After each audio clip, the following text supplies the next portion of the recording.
ಪ್ರತಿ ಗ್ರಾಮೀಣ ಮಹಿಳೆಯರು ಕೂಡ ಮಾಡ್ಕೊಂಡು ಉಪಯೋಗಿಸ್ಬೇಕು ಅಂತ ಇದೊಂದು ಮಿಲಿಯಟ್ ಮಾಲ್ಟ್ ಅಂತ. ಇದು ತುಂಬಾ ಎಫೆಕ್ಟ್ ಇದೆ. ಡಾಕ್ಟರ್ಗಳೆಲ್ಲ ಸಜೆಷನ್ ಮಾಡ್ತಾರೆ. ನಮ್ಮ ಬೆಂಗಳೂರಲ್ಲಿ ಮಣಿಪಾಲ್ ಹಾಸ್ಪಿಟಲ್ ಒಂದು 10 ಜನ ಡಾಕ್ಟರ್ಗಳು ತಗೋತಾರೆ. ತುಮಕೂರಲ್ಲಿ ಸಿದ್ಧಗಂಗಾ ಹಾಸ್ಪಿಟಲ್ ಡಾಕ್ಟರ್ಗಳು ತಗೋತಾರೆ. ಈಗ ಎಲ್ರಿಗೂ ಒಳ್ಳೆ ಎಫೆಕ್ಟ್ ಆಗಿದೆ. ಇದು ಕುಡಿದ್ರೆ ಕ್ಯಾಲ್ಸಿಯಂ ಕೊರತೆ ಆಗಲಿ, ಕೈಕಾಲು ನೋವು, ತುಂಬ ವರ್ಷದಿಂದ ಬೆನ್ನು ನೋವು, ಗ್ಯಾಸ್ಟ್ರಿಕ್ಕು, ಶುಗರು ಎಲ್ಲ ಕಡಿಮೆ ಆಗಿದೆ. ನಾನು ಪ್ರಯೋಗ ಮಾಡಿ ನೋಡಿದ್ದೀನಿ. ತುಂಬ ಜನ ಫೋನ್ ಮಾಡಿ ಹೇಳ್ತಾರೆ. ನನಗೆ ತುಂಬ ಹೆಮ್ಮೆ ಅನಿಸುತ್ತೆ. ನಾನು ಶುರು ಮಾಡಿದ್ದು ದುಡ್ಡು ಬರಲಿ ಅಂತಲ್ಲ, ದುಡ್ಡು ತನಗೆ ಬರುತ್ತೆ ಗೊತ್ತು. ನಾನು ಶುರು ಮಾಡಿದ್ದು ನನ್ನ ಆರೋಗ್ಯ ಹಾಳಾದಾಗ ನಾನು ಯಾವಾಗ ಸಿರಿಧಾನ್ಯಗಳು ಪ್ರಾಡಕ್ಟ್ ಉಪಯೋಗಿಸಿ ಶುರು ಮಾಡಿದ್ರೆ ಹುಷಾರಾಯಿತು.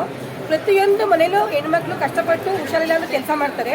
ಪ್ರತಿಯೊಬ್ಬರು ಗ್ರಾಮೀಣ ಮಹಿಳೆಯರಾಗಲಿ ಹೊರಗಡೆಯವರಾಗಲಿ ಮಾಡಿ ಕಲ್ತ್ಕೊಂಡು ಮನೇಲಿ ಉಪಯೋಗಿಸಿದ್ರೆ ಆರೋಗ್ಯವಾಗಿರ್ಬೇಕಂತ. ಹೆಂಗೂ ಹೆಣ್ಮಕ್ಳು ಕೆಲಸ ಮಾಡಲೇಬೇಕು, ಮತ್ತು ಆರೋಗ್ಯವಾಗಿ ಕೆಲಸ ಮಾಡಬೇಕಂತ. ಇನ್ನೊಂದು ನನ್ನೇನು ಪ್ರಾಡಕ್ಟ್ ಉದ್ದೇಶ ಅಂದರೆ, ನಾನು ಯಾರಿಗೆ ಪ್ರಾಡಕ್ಟ್ ಕೊಡ್ತೀನೋ ಅವ್ರ ಮನೆ ಕುಟುಂಬ ಆರೋಗ್ಯಕರವಾಗಿರಬೇಕು. ಆ ದೃಷ್ಟಿಯಿಂದ ನಾನು ಮಾಡ್ತೀನಿ. ನನಗೆ ದುಡ್ಡು ಬರುತ್ತೆ, ನಾನು ಇವತ್ತು ಕೂಡ ಏನು ನಿರೀಕ್ಷೆ ಇಟ್ಕೊಂಡು ಬಂದಿಲ್ಲ. ಒಟ್ಟು ನಾನು ತಗೋಬೇಕು, ಅಟ್ಲೀಸ್ಟ್ ತಗೊಳ್ಳಿಲ್ಲ ಮಾಡ್ಕೊಳ್ಳೋದನ್ನಾರು ಹೇಳ್ಕೊಡ್ತೀನಿ, ಮಾಡ್ಕೊಳ್ಳಿ ಉಪಯೋಗಿಸಿ ಅಂತ. ಕೆಲವರು ಕೆಲ್ಸಕ್ಕೆ ಹೋಗಿ ತಗೊಳಕ್ಕಾಗದಾರು ತಗೊಳ್ಳಿ ಅಂತ. ಕಾಳುಗಳು ಮಿಕ್ಸ್. ಇದು ನಮ್ಮ ತೋಟದಲ್ಲಿ ನಾನೇ ಬೆಳೆದಿ ಮಾಡಿ ಅರಿಶಿಣ ಪುಡಿ ನಾನೇ ಮೌಲ್ಯವರ್ಧನೆ ಮಾಡಿ ಅರಿಶಿಣ ಪುಡಿ ತಯಾರು ಮಾಡಿದ್ದೀನಿ. ನಮ್ಮದು ಹುರುಳಿ ಹಪ್ಪಳ ತುಂಬ ಕಡೆ ಹೋಗುತ್ತೆ ಸರ್. ಹುರುಳಿ ಹಪ್ಪಳ ನಾನು ಯಾವುದೇ ಮಿಷನರಿ ನನಗೆ ಹೆಲ್ಪ್ ಮಾಡೋ ಬರೀದಾರೆ, ಮಿಷನರಿ ಹಾಕಿ ಸಬ್ಸಿಡಿ ಕೊಡ್ತೀನಿ ಅಂತ. ನನ್ನ ಹತ್ರ ಒಂದು 8 ಜನ ಕೆಲಸ ಮಾಡ್ತಾರೆ ಹುಡುಗಿಯರು. ಅವ್ರಿಗೆ ಕೆಲಸ ಇಲ್ಲದಾಗುತ್ತೆ ಪ್ಲಸ್ ಪಾಯಿಂಟು, ಮಿಷನಲ್ಲಿ ಮಾಡಿ ತಿನ್ನಬಾರ್ದು ಅಂತ ಸೆಕೆಂಡ್ ಪಾಯಿಂಟು.